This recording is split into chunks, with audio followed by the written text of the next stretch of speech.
आपण पाहत आहात लोकप्रबोधन, सर्वसामान्य जनतेचा हक्काचा न्यूज चॅनल। पुण्यातील नसरापूर येथील हृदयद्रावक घटना, एका निष्पाप 3-4 वर्षांच्या चिमुकलीवर अत्याचार करून तिची निर्घृण हत्या, संपूर्ण समाजाला हादरवून सोडणारी ठरली।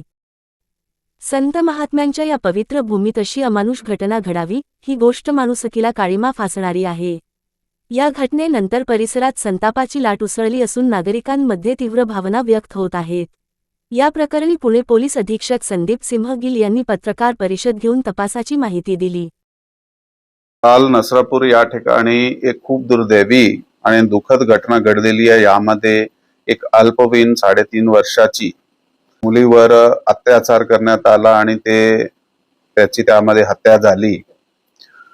या प्रकरण पोलिसाकडे काल ज्यावेळी रिपोर्ट झाला, साधारण संध्याकाळी घटना काही 3:30-4 वाजताच्या दरम्यानची आहे आणि 4:15 वाजता ज्यावेळी पोलिसाकडे हे रिपोर्ट झाला तर तातडीने आम्ही त्याचा शोध सुरू केला, आरोपीचा शोध सुरू केला आणि 1 ते 1.5 तासाच्या दरम्यान आम्ही हे आरोपी जे आहे त्याला ताब्यात घेतला। परंतु दुर्दैवाने तेव्हापर्यंत त्याचे अत्याचार होता ते झालेला होता आणि ती हत्या झालेली होती।